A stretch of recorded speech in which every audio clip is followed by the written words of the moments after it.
So from here, now we have the object and we built it into CAD, SolidWorks, and it's in 3D Builder as a model. From here we need to now import it into STL, or export it into STL, sorry. So we save it as not 3MF but STL format and save it in the same folder. So now it's done so. Now we need to delete it and reopen it using the STL file, and doing so will allow the software to check to see if there's any problems with the meshing. So let's see, import model. Oh, see that? There we go. See, there's already spotted a problem. So we just click that, it will define the problem and fix it for us. So it'll automatically fix it. So now it is currently prepared for 3D modeling. Save it again. So now it needs to be saved again in the same file, STL. STL defined, and this will allow me to go into any other modeling program that uses 3D printing and convert it into G-code. So first one, Chitu. It is a resin slicing software which I use for the Igloo Mars printers we got here. So to start with, we need to import our file, which is the local, and as you can see already, it's pretty much there. It just needs to be resized so it can be printed a lot faster when we record it. So we want it around 20, which is about that much. So we just get it to sized 20, 20, 20, so that's good. And from here, usually if it's a more complex object, you would want to put supports on, and you would want to angle it so it doesn't deform when it's being printed out, and also it's right. To add supports, you want to go to where the settings is, beside it where there's like three pillars with a platform on. From here that now brings you to an interface where you can select the type of supports you want and the body of the support. So if you want it thicker on the base, or do you want it thicker on the end and stuff. But originally, once you click this, it will automatically bring in a raft. So we don't want this raft because it's a flat bottom and it doesn't really need any supports with this object because it can support itself. So we want to get rid of that raft. It's a skate. We want to select none. So now we don't have one. Sometimes it leaves the object floating. So to correct this, you want to go back into settings, go to the move option on the left hand side and click put onto plate. This will reset it back and neatly tidy it, put it back onto its plate. So from here you go back to the supports and you can now add the supports. So I want medium because light is alright when you want finer supports on lighter objects, but since this is quite a big arch here and it's quite thick, you just want to put like maybe one or two mediums on the end, just to gently support it. You don't want it heavy though, because that will start to deform the surface quite badly. So let me just add these supports. So you click that. We want it on the top, and we want to go here.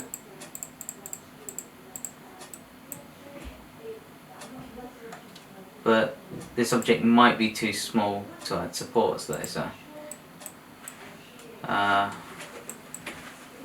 pause it a minute. Right, pause it. If you want to hollow your model out, which I recommend because you can save a lot of material doing so, is you select the hollow function at the top left. It's beside the dig hole function and the auto layout function. Doing so will allow you to have a sectional gap between both walls, creates a thickness of both walls, and allows you to put supports on the inside, which makes the object a little bit more stronger as well. But as you can see, it's just hollowing it out.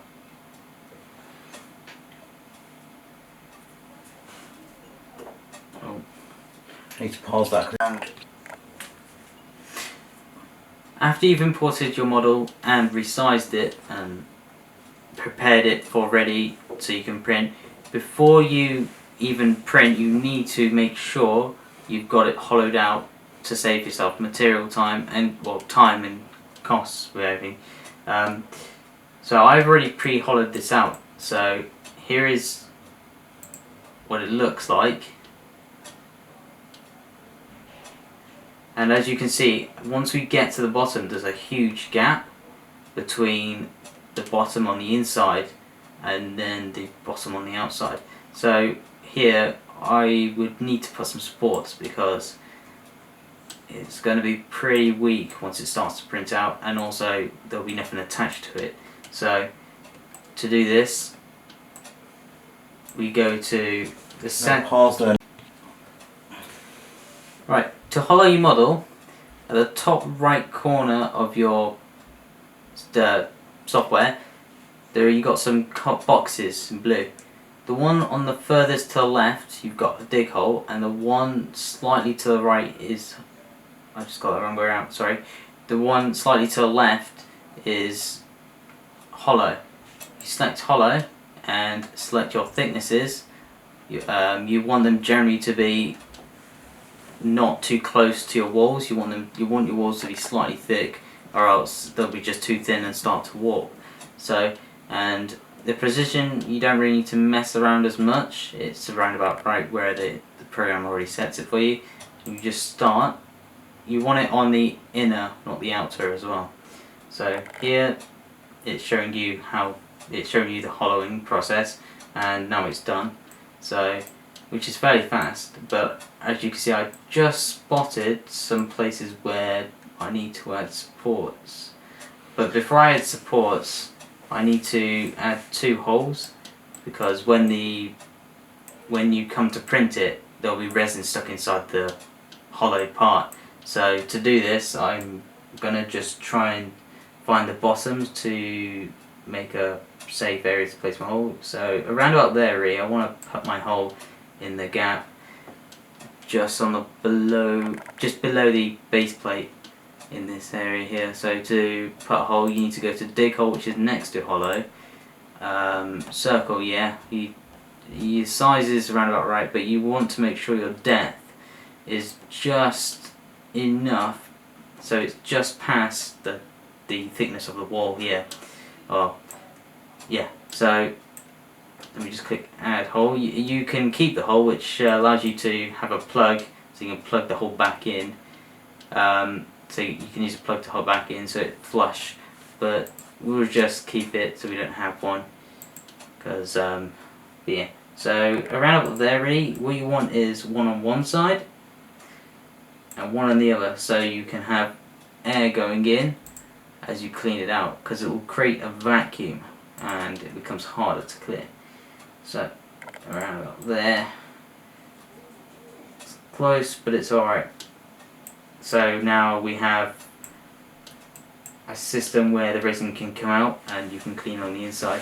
So after this, as I previously said, I needed to add supports on this base here, just here. So to add supports, to begin with, you need to go to the settings up in the top right hand corner here where the 3 pillars on the platform is. You select that. As you can see, it already brings in a plate and it lifts up the model itself because it's preparing for the supports. So as you can see, there's a red surface here that tells you that it needs to be supported. Generally because there's nothing, you know, it will just fall off. It won't even print. So let me just fix this real quick. Usually you want to angle this as well. So before I even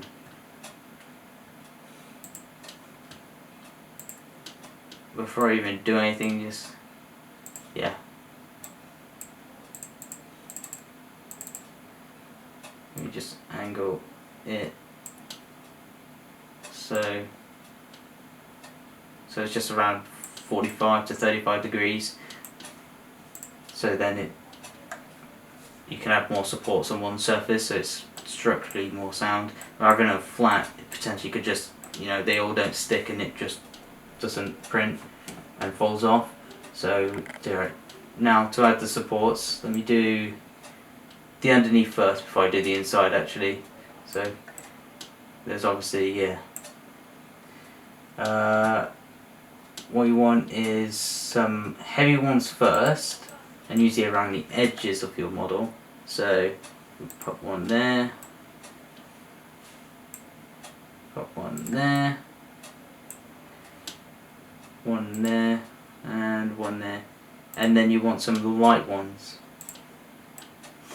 to just back up these big ones here. So they don't need to be in a pattern or anything, but just space out.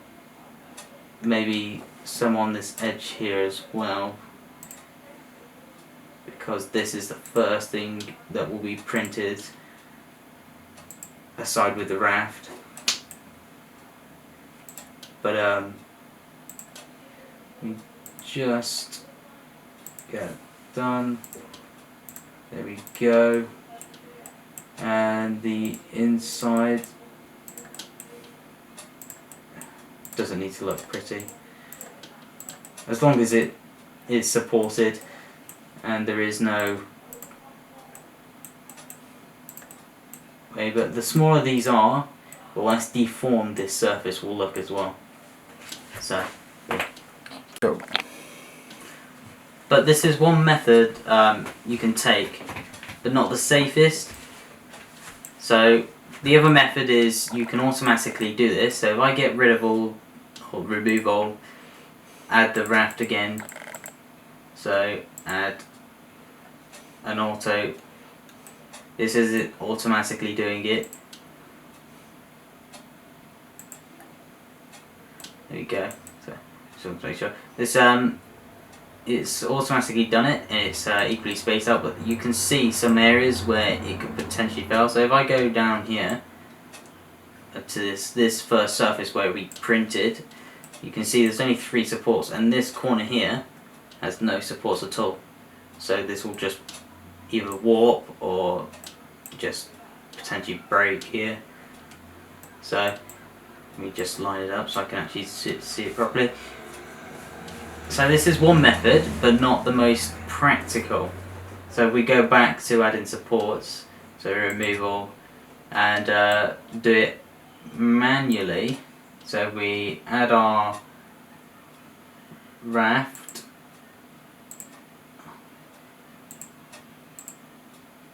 well, let me just get rid of these.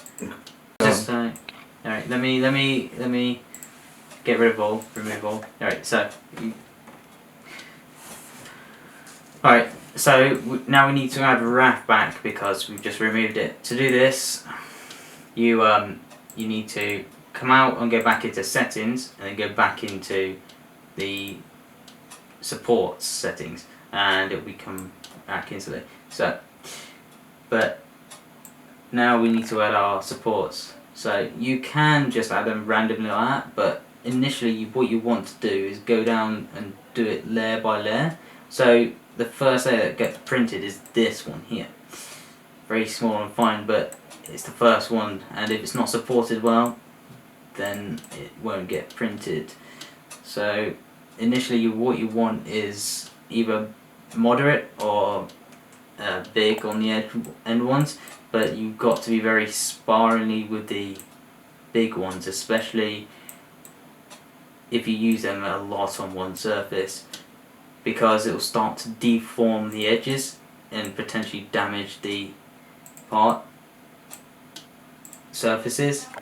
So if you were doing very fine work and you want detail or precision, then it is not good to keep all your light support. So after you've done the first layer of medium to heavy supports, what you want to do is go light, and you want to do these. Oh, that's the wrong one. Sorry. We go to light. It's pretty easy to get mixed up because sometimes, right? So add, and you want to do this between the heavy ones. Usually, depends on how complex your object is. But if it's a surface like this, you want to use them evenly, and you want to steadily go up layer by layer so you get roughly an equal distance between them. So that's a little bit too high, that. So around about there really. And also I've got a hole on this side. So when you get a hole, you want to try to get the lip of it.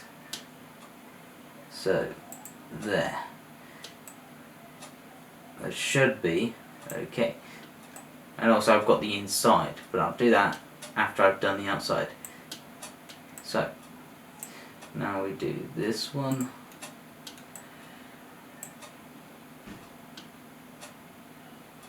One here.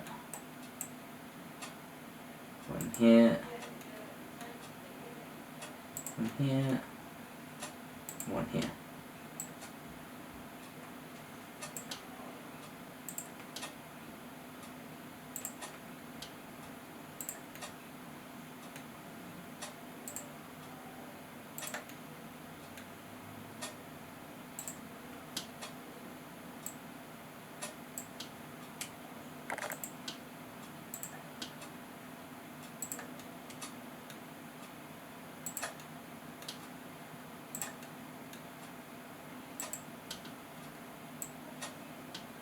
I'm going to check the other side now, see if there's any. No.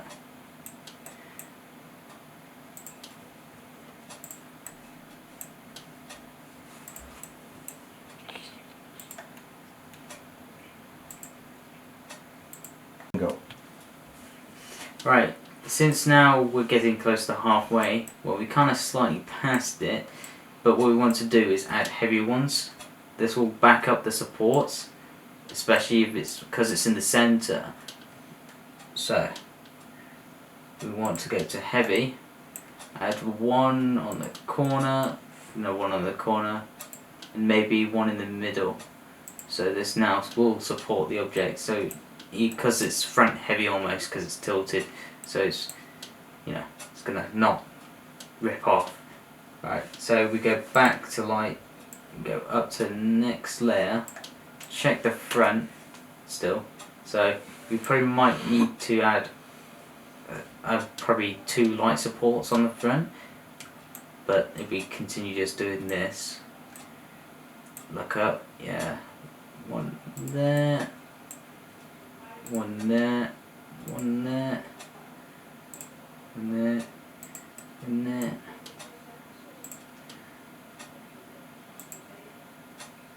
Right.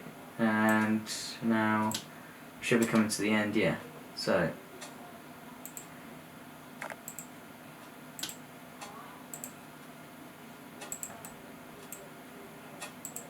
there we go.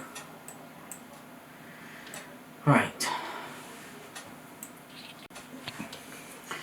Once you hit this point, this surface here has no support. So although this is very supported, I do recommend having supports on this end here, especially on these 2 corners, because potentially if this fails, the entire model could fail, So, and naturally you want to put medium size. Smaller won't really help too much. You want some strong supports here, not too big though, because it will damage the surface. You just want medium ones really.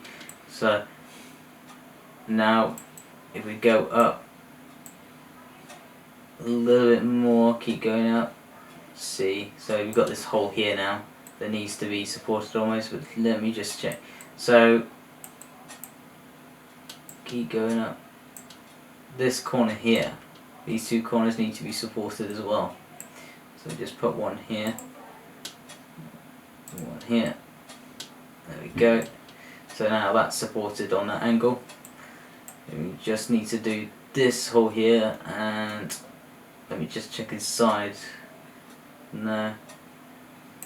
Probably the top two corners, once we get up to the top, maybe these need to be supported. But let me just do this first. So here we need to put one here. We want light ones. One there, and a medium one right there. So, and it needs to just be underneath so it can touch the top of the hoop. So yeah, that's now supported. And go up all the way up to the top and support these. Right. Just support the inside slightly. So if I put one in the centre, one there, because this is a quite thick wall, so although I just two's enough really on the inside. So, and one in the centre here. Right, so we go back to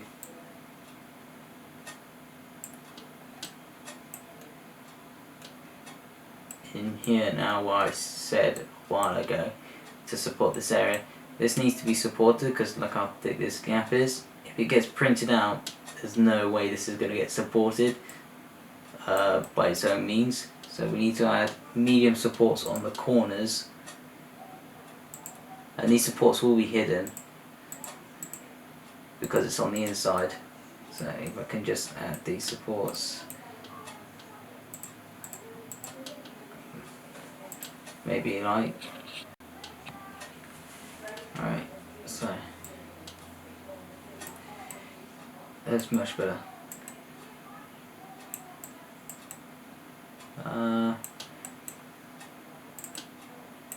We want one on this corner as well, so we go try and get a medium in still. Maybe it'll work this time. Alright, it's fairly big. It's still not supported on the end though, so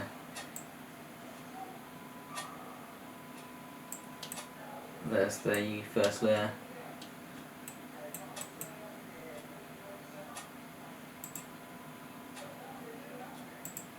No, I'm gonna have to go light.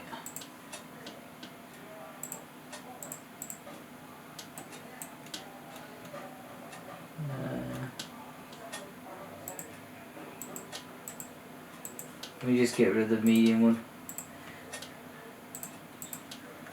That's support.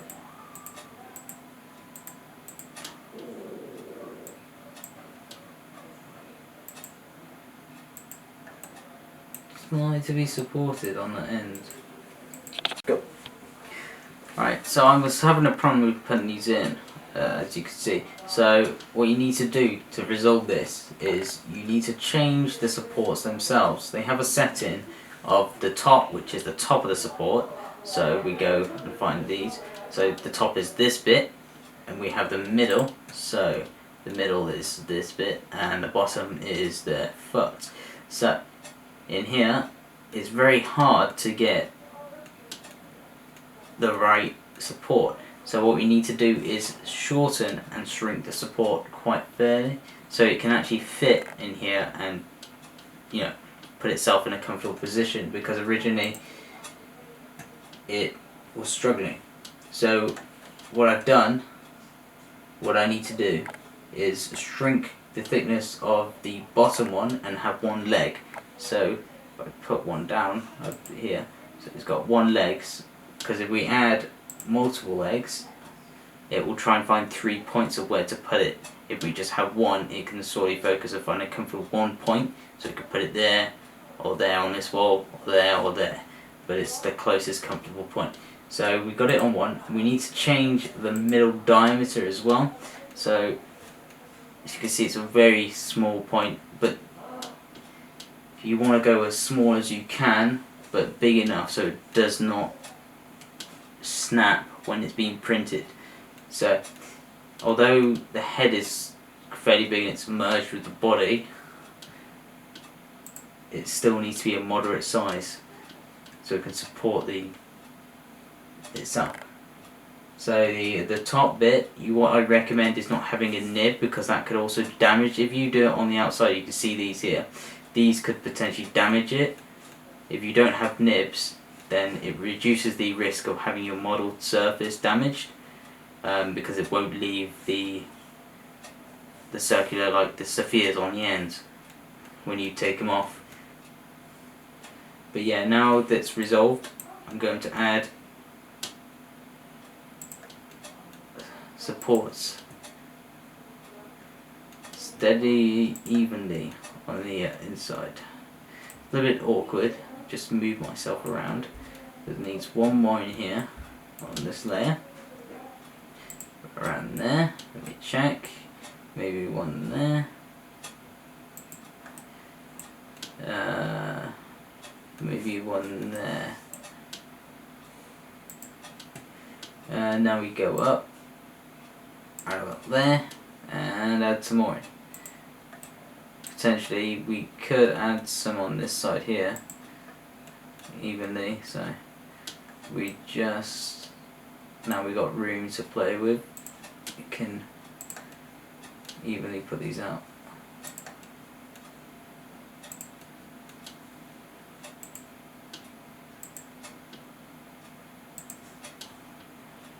And go up.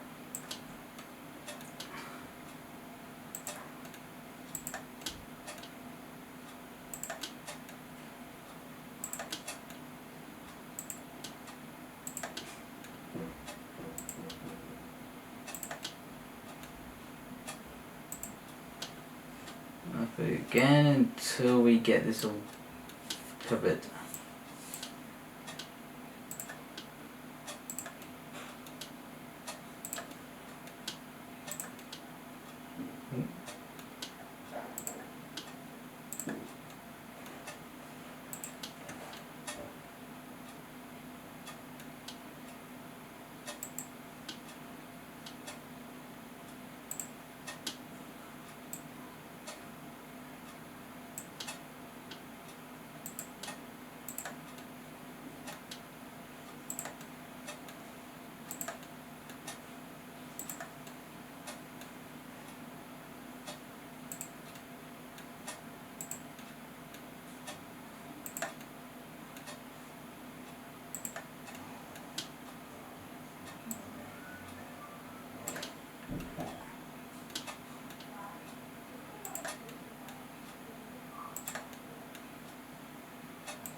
Right, we should be coming to the end now.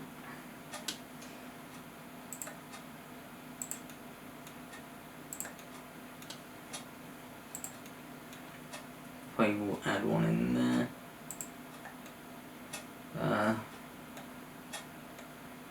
Yeah, I need to add that one.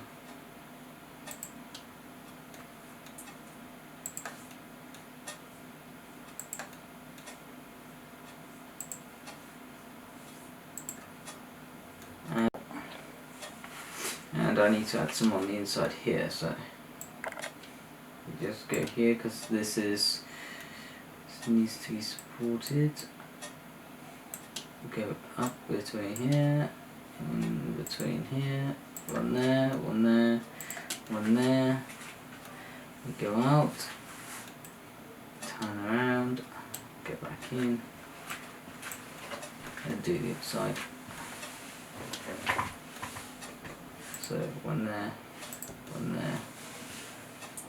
go up, one there, and it only needs that one really. That was good. Let me turn around and put one on this side, on the inside.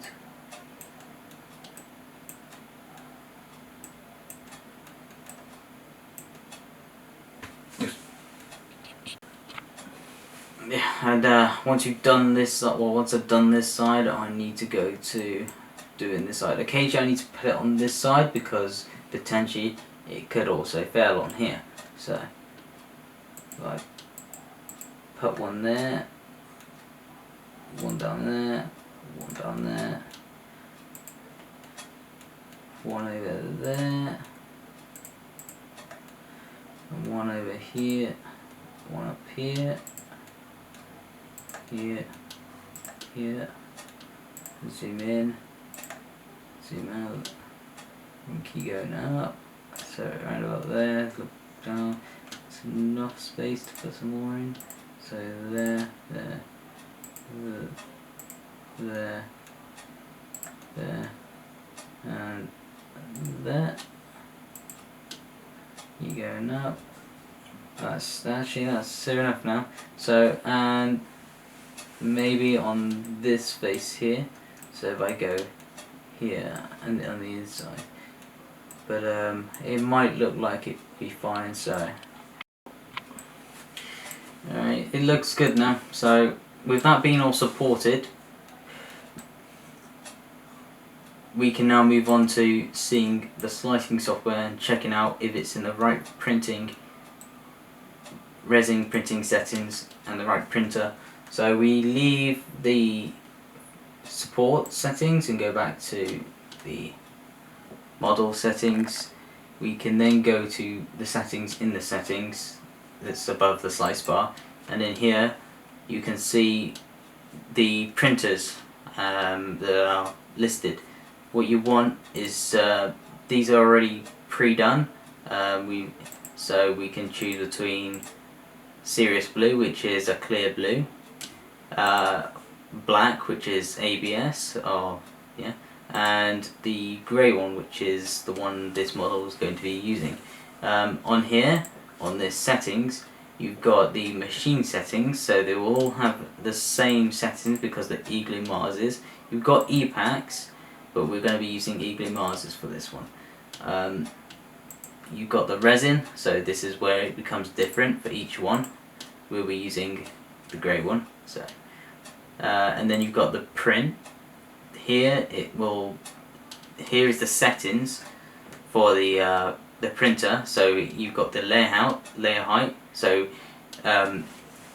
layer height is dependent on the printer and on the maximum layer height the minimum layer height you can have and how fine it can print. With E-glue Marses, it can only print up to 0.05 mil in height, so that's very small, but it makes a big difference when you compare it with the E-packs.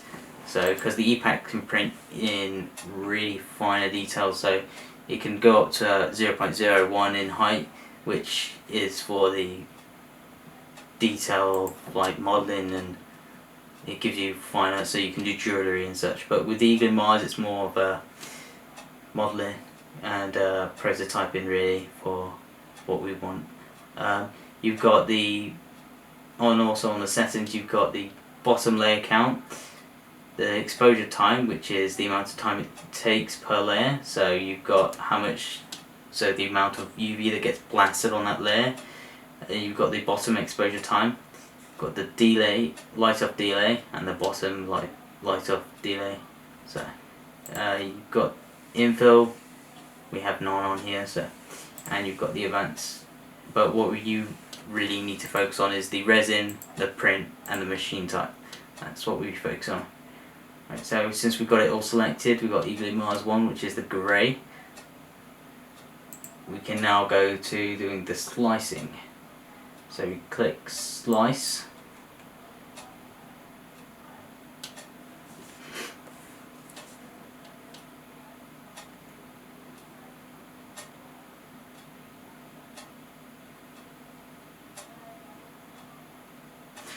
And once it's finished slicing, you'll get another window here on your right side usually, and on here it gives you how long it's going to take, the price it's going to cost, the weight, the volume, the resin, and the machine. So this one's going to take almost 3 hours to make in resin using Eagle Mars. So we go and use this interface now. We can see what it will look like on the interface when we start to print it. The LCD screen that's on the printer will show this.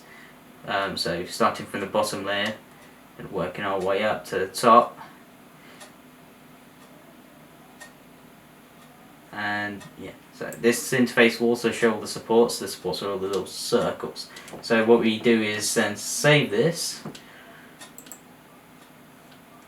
into the Chitubox Slicer. So this will be that, which is a G code basically, and save it into demo, which is the file this.